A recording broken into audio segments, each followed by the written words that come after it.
leaked audio shows that JD Vance is not happy with Elon Musk. That's right. We have leaked audio that expresses JD Vance's frustration about the way that Elon Musk has been making decisions that apparently JD Vance does not approve of, bud, does not approve of. Let's get into it.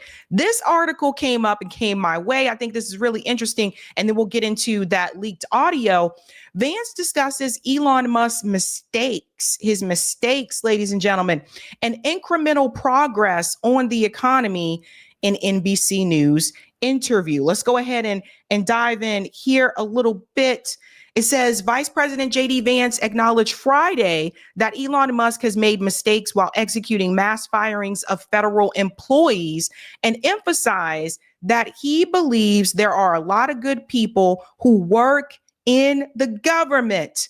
What did I tell you, folks? One of the things you've heard me say consistently is that a number of people are against the layoffs, the firings of federal employees. Now, and in the beginning, I think some people thought that Doge was a good idea, that it was going to go after government corruption, that it was going to get rid of a lot of waste. But in Elon Musk's billionaire mind, that waste tends to be people. Instead of going after the Pentagon and cutting the Pentagon budget, Elon Musk is firing federal employees. And now we're seeing that this seems like it's mainly an Elon Musk decision. It doesn't seem like JD Vance was approving of this at any point in time. JD Vance is the vice president, but Elon Musk is the billionaire who donated a lot of money to Donald Trump's campaign. He's the billionaire who has invested a lot in this. And once again, it shows you who is really driving the bus. A lot of us aren't even passengers on that bus. I would say the politicians are passengers on the bus, but it is billionaires and Wall Street and the military industrial complex that is driving that bus. What we have seen with this Trump presidency is that the mask has been ripped completely off for people who may not pay attention to electoral politics until it's like the presidential election, that billionaires are really driving the bus. And this is something I've been talking about for quite some time. It happens with the Democratic Party as well. But what you are seeing with the Trump administration is that it's out in the open, right? So they are making it very transparent who is making these decisions here, ladies and gentlemen. So that's something that we're starting to see more now. Elon himself has said that sometimes you do something, you make a mistake, then you undo the mistake. I'm accepting of mistakes, Vance said. I also think you have to quickly correct those mistakes. But I am also very aware of the fact that there are a lot of good people who work in government, a lot of people who are doing a very good job. And we want to try to preserve as much of what works in government as possible while eliminating what does not work. So this is all coming out in the open, ladies and gentlemen. JD Vance is not happy with Elon Musk's decision to fire federal employees. And think about this for a second. You have a presidential campaign that kind of ran on the fact that Biden and Kamala messed everything up with the economy. So then what happens is you have some people move over to this populist right side, because the rhetoric that is coming from that campaign appears to imply that they're going to help out the working class, although I warned you guys that would not be the case. So there are a number of people that voted for Donald Trump and JD Vance because of that, because they believed that they were going to fix the economy. They believed that they were going to make things better for their wallets again. But what you have seen, and even though it's only March into their presidency, but what you have seen is that the exact opposite is happening, which is what many of us predicted. You have to remember these two guys are billionaires. Elon Musk is a billionaire. Donald Trump is a billionaire. They are going to look out for their class interest. And the way that I think the oligarchs have been able to divide those of us that are part of the working class is by the red-blue game and other issues as well. As long as they can convince us that one of these parties is better than the other for the working class, as long as they can convince us that we have to be on team red or team blue, then we're distracted by the fact that billionaires are the ones who are really driving this bus. And that's something I really want you to hone in on. Elon Musk has been making decisions that are not helping everyday Americans. In fact, it is costing people their jobs. Now, I told you from the get-go that I approved of Doge being transparent about government spending. But I also told you I am heavily against people losing any type of Social Security, Medicaid, and people losing their jobs. That's not looking out for the working class. And I think that Elon Musk and all his foolishness doesn't really understand, or he doesn't care, that there's a portion of the MAGA base that is on Social Security, that is on Medicaid, that does work for the federal government. So you may think you're going after blue territory, but you're going after everyday working class Americans. Vance's gentler tone is a contrast from the chainsaw approach that Musk, the world's wealthiest man, has taken as he leads President Donald Trump's initiative to slash federal spending and reorient the federal bureaucracy. The firings of thousands of government employees has been the centerpiece of Musk's work over the first 7 weeks of Trump's second White House administration, with the cuts yielding lawsuits and pushback from judges. Musk has broadly characterized federal workers as fraudsters who can't be trusted to do their jobs. And why do I bring this up? Because Elon Musk had issues with his company Tesla. People need to remember Elon Musk did not want Tesla employees to unionize. So that should have been a big red flag for a lot of people. And I think that some people were just maybe not really into electoral politics, or maybe not, like, they didn't have the time to research more about Elon Musk, may not have known that Elon Musk has never been pro-worker. He's always been anti-worker. He wants to exploit labor. That's how he became a billionaire. You exploit the labor. So if he wouldn't allow Tesla employees to unionize, what makes you think that he's going to transform the federal government in a way that's going to benefit working class Americans? No, he's going to fire people, right? So let's go on a little bit more here. Again, of course, there's a picture of JD Vance, not looking happy in that picture. I think some people clearly are collecting a check and not doing a job, Vance said when asked about such comments from Musk. Now, how many people is that? I don't know. In a 3 million strong federal workforce, whether it's a few thousand or much larger than that. However, the big problem is, it is a problem when people are living off of the generosity of the American taxpayer in a civil service job and not doing the people's business. That doesn't distract or detract from the fact that you do have a lot of great civil servants who are doing important work. But I think most of those great civil servants would say, we want to be empowered to do our job. We don't want the person who doesn't show up 5 days a week to make it harder for us to do what we need to do.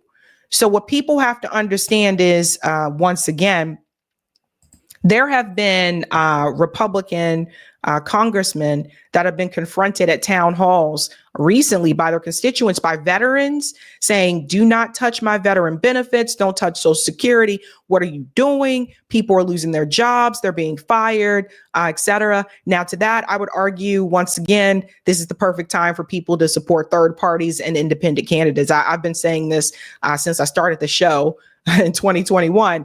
That's what people really need to be doing to break this two-party system. Now, if Donald Trump is unhappy with Elon Musk, Donald Trump can always fire him, just like he fired people in his previous cabinet in 2016. He doesn't have to keep Elon Musk, but I'm willing to bet he's hesitant to do it because Elon donated so much money to the campaign.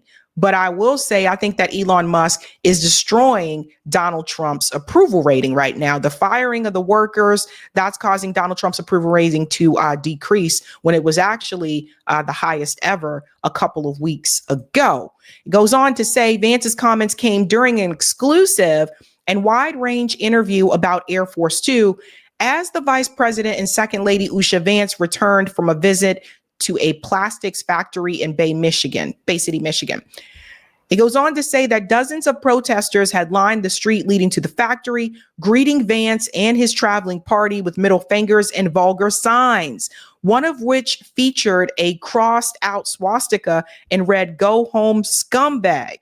The previous night, Vance was booed while arriving for a performance at the Kennedy Center in D.C., and while walking with his 3-year-old daughter near the home of Ohio last weekend, Vance found himself in a civil, but in his description, upsetting conversation with pro-Ukraine demonstrators. So it seems like people are coming after Vance left and right here. So that brings me to this leaked audio, because that's from an interview that JD Vance just had. But I want you to hear apparently what has been said, I guess, behind the scenes. I don't know how this was leaked, but listen to this, folks. Breaking news here. Leaked audio of JD Vance in a jealous rant. That's coming from Christopher Weber. I wouldn't say it's jealous. I think he's mad because the constituents are not happy. Let's just say JD Vance is no fan of Elon Musk and thinks he makes him look bad. And it's interesting, the picture they chose to use here. Trump took my job when Elon took his. Oh my God. Okay, guys, again, breaking news. Here's that leaked audio. Check this out. The thing that he's doing is getting criticized in the media, and he says that he's helping, and he's not. He's making us look bad. He's making me look bad. And I'll tell you this, and he wouldn't like it if I said it, but he's not even an immigrant.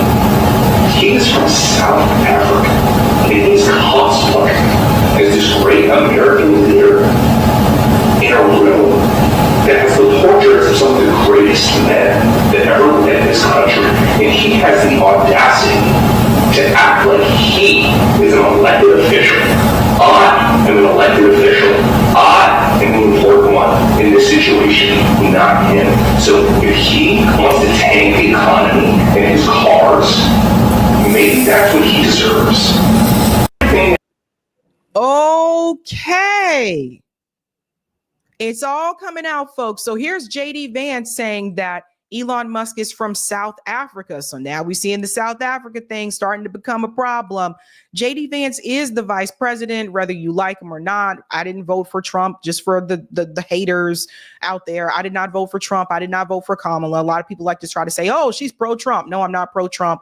But this is really interesting. JD Vance is the vice president. Elon Musk has been making a lot of decisions. Donald Trump just seems to be kind of just letting Elon do what he wants to do. But this part here about he is from South Africa, one more time, let's go through this again. Everything that he's doing is getting criticized in the media. So what JD Vance is saying is that Elon Musk behavior is actually making JD Vance look bad, and it's making the Trump administration look bad. And it's very apparent to me, it seems like JD Vance does not like to look bad. And I would think that Donald Trump doesn't like to look bad either, or doesn't like to lose. You know what I mean? So this is a problem. But one more time, folks, check this out. He's doing is getting criticized in the media, and he says that he's helping, and he's not. He's making us look bad. So see, it's about optics, folks. He's making us look bad. And we talked about this before, that there was some turmoil within the Trump administration and Elon Musk. There seems to be like some hostility and a little bit of tension there from other members of the Trump administration, even with working with Elon Musk, because people are saying like he's impossible to deal with, which I can imagine. Again, if you look back at his history of his company, Tesla, what did the employees say? That he was almost impossible to deal with. He's not worker friendly. So keep that in mind. This guy just thinks he can do whatever he wants to do. But if Trump doesn't put the brakes on him, of course, he's going to continue behaving in such a way. He's making me look bad. He's making him look bad. See it? And I'll tell you this, and he wouldn't like it if I said it, but he's not even an immigrant. He is from South Africa. He's from South Africa. It's all coming out now, folks. JD Vance is like, he's not American. He ain't from here. He's from South Africa, and he's over here telling us what to do and yada, yada. Listen, oh my God. and he's cosplaying as this great American leader. He called him cosplay. He said he's cosplaying as this great American leader. Yikes. Yikes. I did not want this to get out. Oh my God. In a room that has the portraits of some of the greatest men that ever lived in this country, and he has the audacity to act like he is an elected official. I am an elected official. I am the important one in this situation, not him. So if he wants to tank the economy and his cars, maybe that's what he deserves. So if he wants to tank the economy and his cars, maybe that's what he deserves. So it appears that obviously JD Vance seems to be aggravated about the economy here as well, because the reality is this, like, yeah, you guys kind of did run on the economy. So just keep that in mind. Anyway, it does not look good. JD Vance and Elon Musk, woo, button heads. Don't know if people are going to throw bows, but I will say this, it does not look good. And there's definitely trouble in paradise. Hey guys, this was a Sabby clip. If you like what you saw, hit that like button and subscribe.